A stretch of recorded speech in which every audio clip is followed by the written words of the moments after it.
अस्सलाम वालेकुम, welcome back to my YouTube channel. भाई क्या हाल है सबके। फास्ट एंड फ्यूरियस फ्रेंचाइज के ऊपर एक हल्की सी डिस्कशन करने वाला हूँ, जहाँ तुम्हें बताऊँ मुझे ऐसा लगता है इस फ्रेंचाइज को एक अच्छे नोट पे काफ़ी पहले ख़त्म हो जाना चाहिए था, जो कि मेरे अकॉर्डिंग मुझे लगता है पॉल वॉकर वाली फास्ट 7 थी। क्योंकि उस मूवी की एंडिंग ऐसी है कि तुम्हें अगले पार्ट की जो है ज़रूरत नहीं पड़ती और प्रॉपर फास्ट सागा की जर्नी कंप्लीट हो जाती है। 2001 में शुरुआत हुई, 2015 में आके कंप्लीट हो गई। फास्ट 7 से आगे जो कहानी चली है उसमें कुछ भी करने की पॉसिबिलिटी रखते हैं और हर एक चीज़ की पॉसिबिलिटी के साथ उन चीज़ों के ऊपर अमल कर रहे हैं। फास्ट 8 में डोमिनिक टोरेटो को दुश्मन बना दिया। फास्ट 9 के अंदर डोमिनिक टोरेटो के भाई को लेकर आ गए।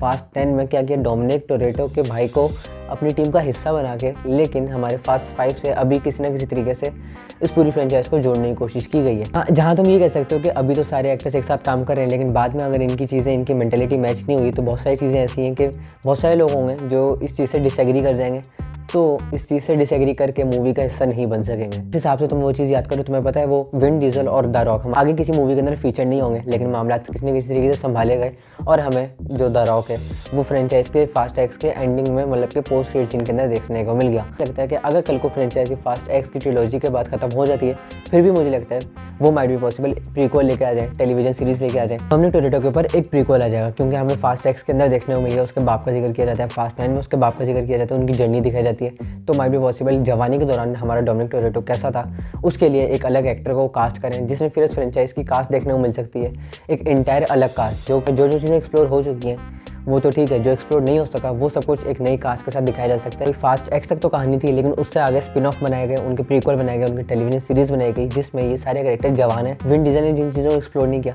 उसके कैरेक्टर को, डोमिनिक टोरेटो को, ये वो सारी चीज़ें एक्सप्लोर करवाएंगे। इस चीज़ की जो शुरुआत होगी ये इसमें विन विन गेम हो जाएगा। फास्ट एंड फ्यूरियस फ्रेंचाइज खत्म करने के बाद भी उसके कंटेंट में कहीं ना कहीं इन्वॉल्व रहती है, उसके स्पिन ऑफ देख लेती है। डायरेक्ट ही हमारे पास फास्ट एंड फ्यूरियस सागा का एरा खत्म नहीं होने वाला। फास्ट सागा अगर सही टाइम से, सही तरीके से खत्म हो जाती है फास्ट एक्स के बाद, तो ये स्पिन ऑफ वगैरह आ जाएंगे, जिस वजह से एक अलग कास्ट क्रिएट हो जाएगी और वो चीज़ें एक्सप्लोर की जाएंगी जो ये ओरिजिनल ओजी कास्ट हमारी एक्सप्लोर नहीं कर सकी। उनकी यंगर स्टेट में वो किस तरह के डिसीजन लेते थे, ऑडियंस को एक नई साइड उनकी देखने को मिलेगी जो ओरिजिनल फ्रेंचाइज में कभी कुछ हुआ ही नहीं, क्योंकि हम लोगों ने एक फैन बेस क्रिएट कर लिया। आवाम आएगी, आवाम देखेगी। ये तो सब कुछ तुम्हें कैसा लगा तुम मेरे कमेंट सेक्शन के अंदर बता सकते हो। इस जैसी वीडियोस देखनी चैनल को हमारा सब्सक्राइब, मुझसे बस नहीं मिलना, मैं यहाँ मिलूंगा। तब तक देखते रहो मुझसे स्पीक्स। अल्लाह हाफिज़।